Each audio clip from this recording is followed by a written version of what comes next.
It's not an accident that the axiomatic Western individual is someone who was unfairly nailed to a cross and tortured. It's like, yes!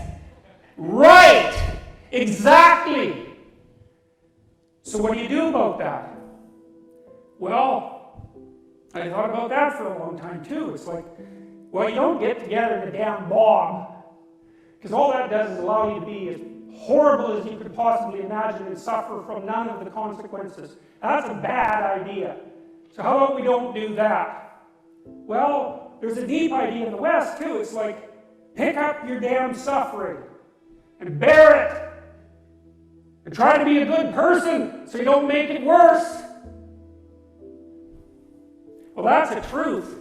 You know, I read a lot about the terrible things that people have done to each other. You just can't even imagine it. It's so awful. So you don't want to be someone like that. You know, do you have a reason to be? Yes! You have lots of reasons to be. God, there's reasons to be resentful about your existence. Everyone you know is going to die. You know, you too. And there's going to be a fair bit of pain along the way. And lots of it's going to be unfair. It's like, yeah, no wonder you're resentful. It's like, act it out and see what happens. You make everything you're complaining about infinitely worse. There's this idea that hell is a bottomless pit, and that's because no matter how bad it is, some stupid son of a bitch like you could figure out a way to make it a lot worse. So you think, well, what do you do about that? Well, you accept it. That's what life is like. It's suffering.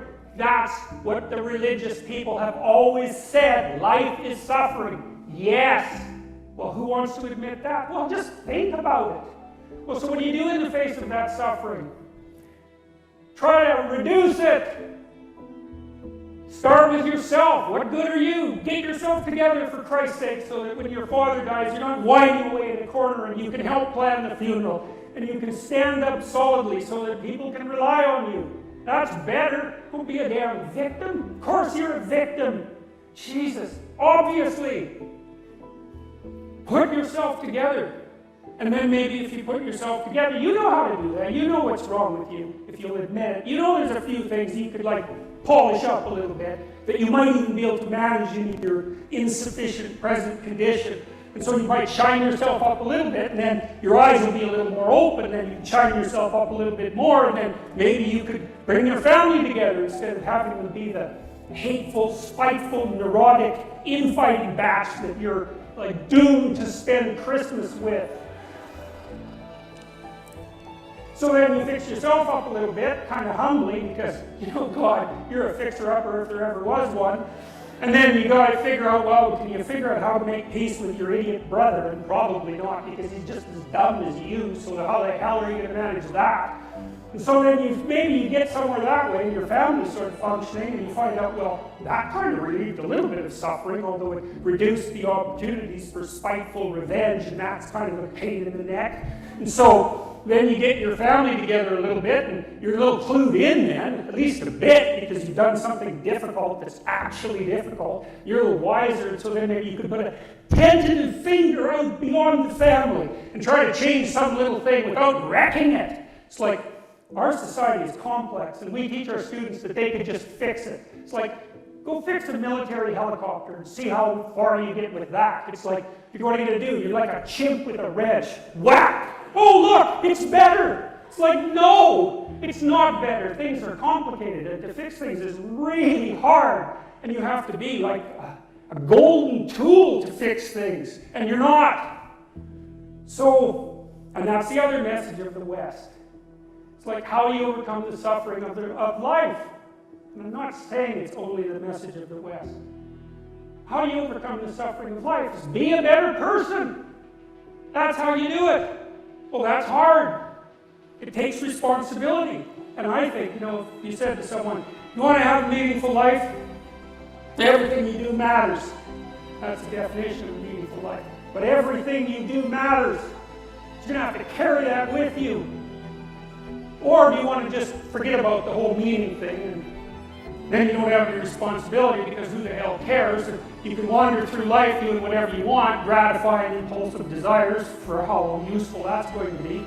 And you're stuck in meaninglessness, but you don't have any responsibility. Which one do you want? Well, ask yourself, which one are you pursuing? And you'll find very rapidly that it isn't the majority of your soul that's pursuing the whole meaning thing, because, well, look what you have to do that. You have to take on the fact that life is suffering. You have to put yourself together in the face of that. Well, that's hard. Christ, it's amazing people can even do it. I'm stunned every day when I go outside, and it isn't a riot with everything burning. Because really, God, you talk to people, it's like, I knew this guy, he'd been in a motorcycle accident, and it really ruined him. And he was like a linesman, working on the power. And he was working with someone who had Parkinson's disease, and they had complementary inadequacies. And so, two of them could do the job of one person. And so they're out there fixing power lines in the freezing cold, despite the fact that one was 3/4 wrecked with a motorcycle accident, and the other one had Parkinson's. It's like, that's how our civilization works. It's like, there's all these ruined people out there, they've got problems like you can't believe. Off they go to work and do things they don't even like, and look, the lights are on. My God, it's unbelievable. It's a miracle. It's a miracle. And we're so ungrateful. College students, the postmodern types, they're so ungrateful. They don't know that they're surrounded by just a bloody miracle. It's a miracle that all this stuff works. That all you crazy chimpanzees that don't know each other can sit in the same room for 2 hours sweltering away without tearing each other apart, because that's what chimps do. So,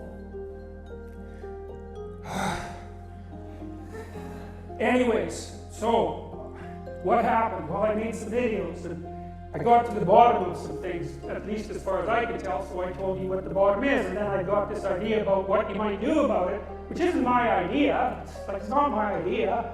It's an old idea. It's far older than Christianity. It's old. It's the oldest story of mankind.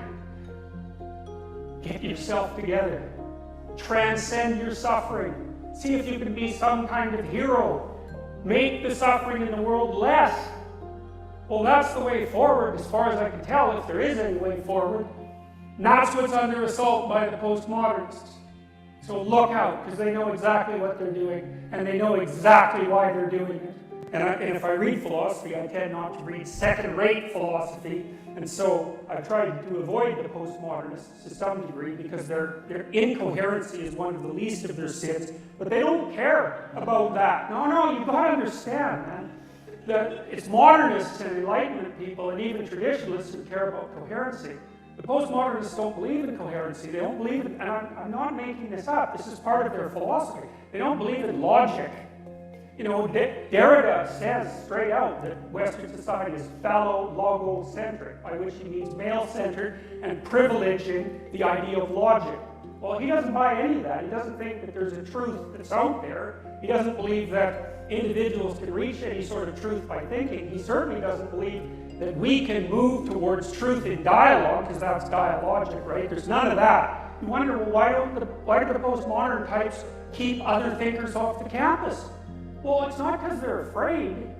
Well, though some of them are, but they use their fragility as a mask for their, the underlying philosophical and political interests. They do that fragmentarily. It's not like every social justice warrior is a, sword-carrying postmodernist, but the ideas are fragmented and distributed among them like they're distributed among a mob. And if you put the whole mob together, you get the whole postmodernist thing happening at the same time, and that's how ideas have people instead of the other way around. Anyways, forget about logic. That's out the window. That's just a construct of Western society.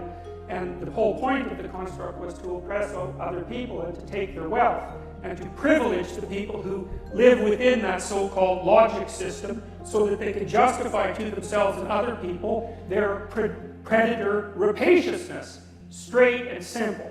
And that's partly because postmodernism was influenced by Marxism, and of course that's what the Marxists think about any situation where there's a, let's call it a power status differential. The people at the top are only there because they stole everything from the people at the bottom.